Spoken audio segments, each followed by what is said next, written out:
2 दिवसीय दौरे पर भूटान पहुंचे प्रधानमंत्री नरेंद्र मोदी। भारतीय वायुसेना के विमान से भूटान पहुंचे मोदी। बतौर पीएम पहला विदेशी दौरा।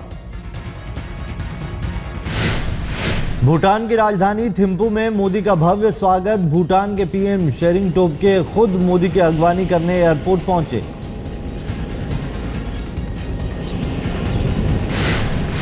स्कूली बच्चों ने फूल देकर किया मोदी का स्वागत। भूटान के पीएम ने शाल देकर किया सम्मान।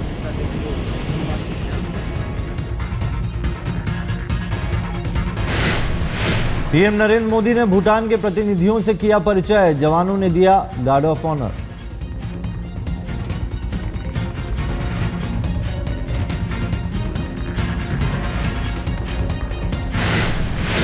मोदी के भाषण के वक्त भूटान के सदन में नहीं बजेगी ताली। परंपरा निभाने का निर्देश। भूटान में बुरी आत्माओं को भगाने के लिए ताली बजाने की परंपरा। भूटान में भी मोदी की विकास पुरुष की छवि। युवाओं में मोदी को लेकर जबरदस्त उत्साह। भूटान के राजा से मिलने के बाद वहां के प्रधानमंत्री से मिलेंगे मोदी। आपसी रिश्तों पर होगी चर्चा। मोदी के सम्मान में भूटान पीएम ने ताजताशी होटल में रखी दावत। दौरे पर विदेश मंत्री भी साथ। भूटान की राष्ट्रीय असेंबली और भूटान की राष्ट्रीय परिषद की संयुक्त बैठक को संबोधित करेंगे मोदी। मोदी भूटान में सुप्रीम कोर्ट की इमारत का भी करेंगे उद्घाटन। मोदी ने खुद ट्वीट कर दी जानकारी।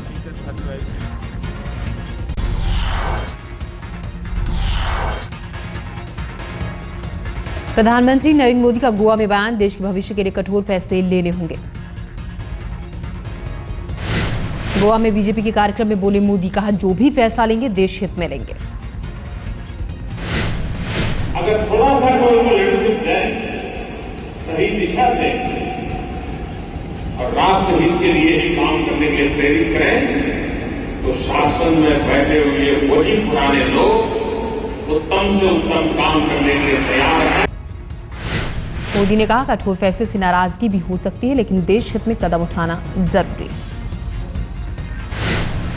भारत की आर्थिक स्थिति अच्छी बनाने के लिए इस संकटों से देश को बाहर निकालने के लिए कुछ कड़वे निर्णय करने चाहिए कि नहीं करने चाहिए। बजट से पहले पीएम का बड़ा बयान। कहा देश को आर्थिक बीमारी से निकालना है। आने वाले 1-2 साल में एक के बाद एक कठोर कदम उठा करके एक बार देश के आर्थिक स्वास्थ्य को बल देना ये आवश्यक लगता है। मोदी ने कहा देश की आर्थिक स्वास्थ्य के लिए कड़वे फैसले लेने होंगे। देश का स्वास्थ्य सुधारना जरूरी।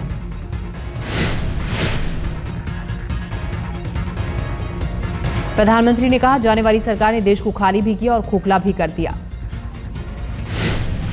जाने वाले कैसी सरकार छोड़ के गए, कुछ बचा नहीं, सब खाली भी कर दिया है, खोखला भी कर दिया है। यूपी में अब बीजेपी सांसद पर जानलेवा हमला। फतेहपुर की बीजेपी सांसद साध्वी निरंजन ज्योति पर सदर कोतवाली क्षेत्र के आवास विकास कॉलोनी में हुआ जानलेवा हमला। अज्ञात लोगों ने चलाई गोली। बीजेपी सांसद साध्वी निरंजन ज्योति को नहीं लगी गोली। हमले के केस में एक शख्स गिरफ्तार।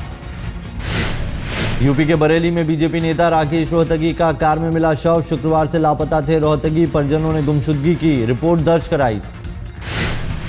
शनिवार को बहेड़ी इलाके में राकेश रोहतगी का शव मिला। शरीर पर थे चाकू से गोदने के निशान।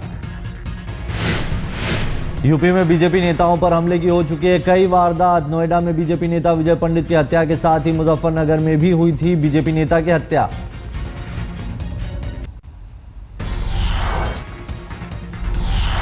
समाजवादी पार्टी अध्यक्ष मुलायम सिंह यादव ने सीएम अखिलेश समेत यूपी के सभी मंत्रियों संघ की बैठक। यूपी में पार्टी के गिरते ग्राफ से चिंतित है मुलायम। सूत्रों के मुताबिक मुलायम ने यूपी में कानून व्यवस्था, बिजली संकट पर की बात। कहा संबंधित मंत्री कड़ाई से करें जिम्मेदारी का पालन। सूत्रों के मुताबिक मुलायम ने बैठक में फ्री लैपटॉप और टैबलेट योजना में धांधली का भी उठाया मुद्दा। कहा सही वितरण न होने से लोकसभा में भुगतना पड़ा खमियाजा। यूपी में बड़े पैमाने पर मंत्रिमंडल में फेरबदल की अटकलें। हाल ही में राज्यपाल से 2 बार मुलाकात कर चुके हैं सीएम अखिलेश यादव। यूपी में जल्द शुरू होगा बजट सत्र से पहले मंत्रिमंडल में फेरबदल के आसार।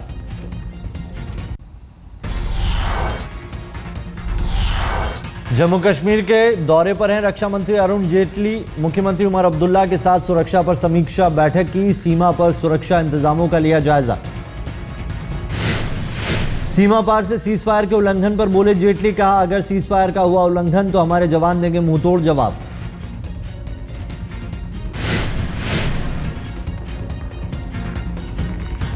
अगर वो इस तरह के वायलेशन करते हैं तो हमारी सेना और हमारे जवान उसको रोकने में बहुत सक्षम है।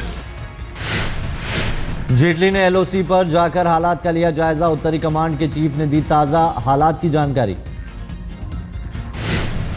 रक्षा मंत्री ने जम्मू कश्मीर के राज्यपाल से भी की मुलाकात। घाटी के 2 दिन के दौरे पर हैं जेटली।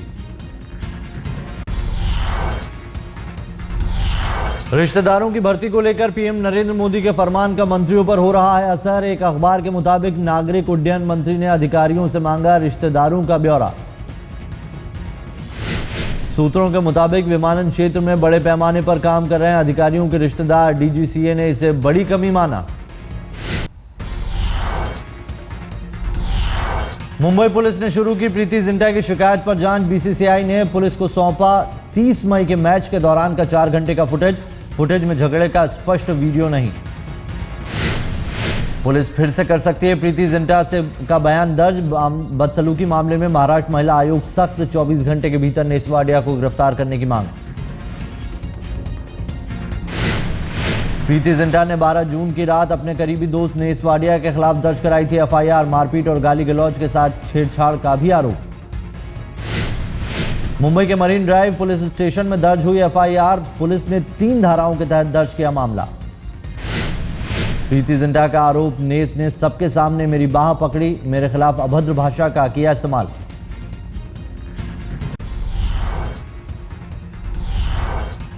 प्रीति जिंटा ने कहा ये मेरे लिए मुश्किल समय में अपनी सुरक्षा चाहती हूं।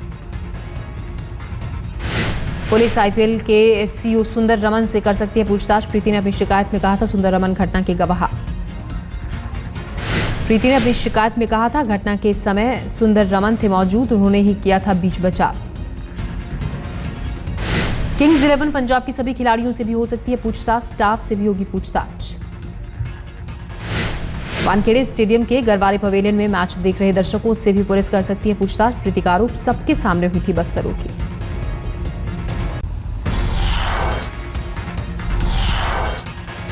रॉयल भूटान एयरलाइंस के विमान की इमरजेंसी लैंडिंग। कोलकाता एयरपोर्ट पर हुई इमरजेंसी लैंडिंग।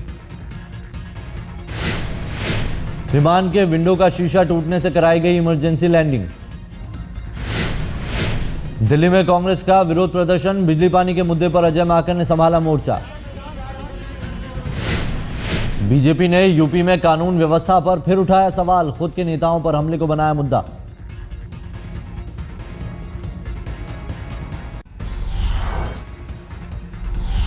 लालू के साथ पुरानी दुश्मनी भुलाने को तैयार नीतीश। बीजेपी के गेम प्लान को विफल बनाने के लिए मांगा साथ। श्री लालू प्रसाद जी से भी हमने बातचीत की है और उनसे भी अपील किया है कि वर्तमान परिस्थितियों में वे जनता दल के उम्मीदवार का समर्थन करें ताकि बीजेपी का गेम प्लान विफल हो सके। नीतीश का आरोप बीजेपी बिहार में जीतन मांझी सरकार को गिराने के लिए रच रही है साजिश। एलजेपी मुखिया और केंद्रीय मंत्री रामविलास पासवान ने कहा लालू और नीतीश के बीच 36 का आंकड़ा अगर साथ आए तो उल्टे हमें फायदा होगा।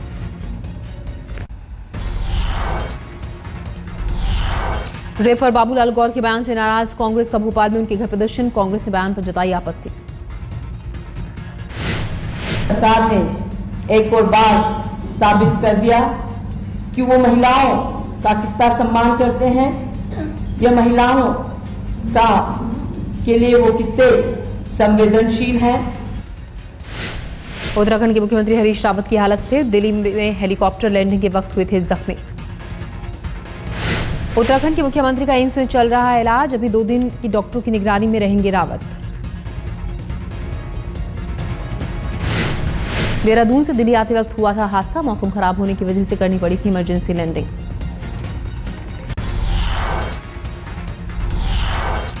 दिल्ली में बिजली संकट के खिलाफ राष्ट्रपति प्रणब मुखर्जी की बेटी भी सड़कों पर कांग्रेस नेताओं के साथ किया प्रदर्शन। नीचे खाली दोष करने से प्रॉब्लम सॉल्व नहीं होते हैं, उसी में काम करना पड़ता है। दोस्तों, हम चाहेंगे कि आप सब मिलकर हमारे साथ आवाज उठाएं। आप सब अपना सारा प्रॉब्लम जो है उसके विरोध में हम कोशिश कर रहे हैं, आप हमारा साथ दें। गांधीनगर में विरोध प्रदर्शन के दौरान राष्ट्रपति प्रणब मुखर्जी की बेटी शर्मिष्ठा मुखर्जी ने कहा, दिल्ली की हालात कोलकाता से भी बदतर। कांग्रेस नेता मुकेश शर्मा ने कहा, दिल्ली की नागरिक होने के कारण राष्ट्रपति की बेटी भी चिंतित, आगे भी प्रदर्शन में लेंगे हिस्सा। लेकिन दिल्ली की हालत कलकत्ता से, बिहार उत्तर प्रदेश से बुरी हो गई है और शर्मिष्ठा मुखर्जी जी ने कहा है कि यदि दिल्ली की हालत ठीक नहीं हुई तो वो लगातार कांग्रेस के आंदोलन में भाग लेंगी और वो इस बात को लेकर बहुत चिंतित हैं और उनकी दिल्ली वासियों के साथ पूरी उनकी वो है। मोदी सरकार के मंत्री निहाल चंद पर रेप का आरोप लगाने वाली पीड़ित की अपील, सीबीआई जांच की मांग। पीड़ित के मुताबिक उसके पति ने बंद कर दिया था कमरे में, उसके घर 2 बार आए थे निहाल चंद।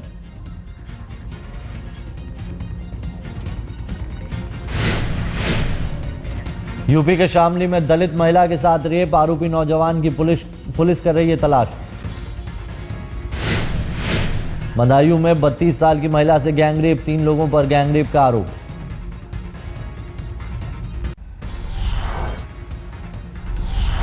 यूपी के गोंडा में 2 ट्रकों की भिड़ंत के बाद लगी आग, हादसे में कोई घायल नहीं।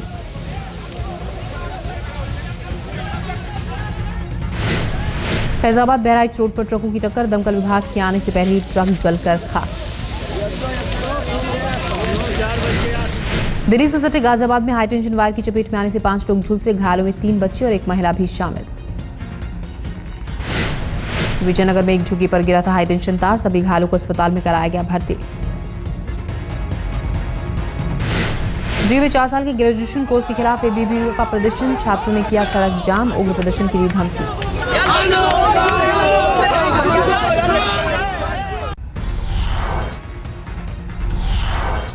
दिल्ली के तिहाड़ जेल में राम पर चले कैदी, मशहूर डिजाइनर रीना ढाका के निर्देशन में फैशन शो।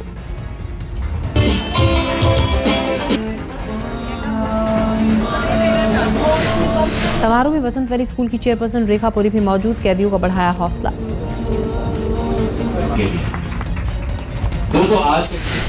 रीना ढाका के साथ मिलकर कैदियों ने खुद तैयार किए कपड़े, राम पर दिखाया जलवा।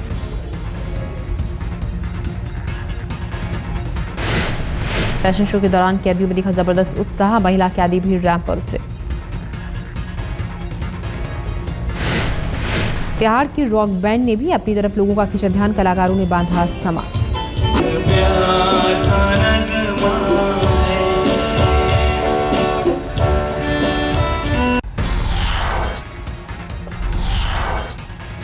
FIFA world cup group D के मैच में उरुग्वे ने कोस्टारिका को 3-1 से हराया। कमानी, दुआर्ते और यूरेना ने मारा 1-1 गोल। ग्रुप सी के मैच में कोलंबिया ने ग्रीस को 3-0 से किया क्लीन स्वीप। वर्ल्ड कप में 16 साल बाद खेल रही कोलंबिया ने अंतिम पलों में दागा तीसरा गोल। ग्रुप डी के दूसरे मैच में इटली ने इंग्लैंड को 2-1 से दी मात। पहले हाफ में दोनों टीमें बराबर। पहले गोल के तुरंत बाद इंग्लैंड ने गोल मारकर की बराबरी। सेकेंड हाफ में बालोटेली ने हेड मारकर इटली के लिए किया निर्णायक गोल। फीफा वर्ल्ड कप में आज होंगे 3 मुकाबले। स्विट्जरलैंड बनाम इक्वाडोर, फ्रांस बनाम होंडुरास और अर्जेंटीना से भिड़ेगा बोस्निया।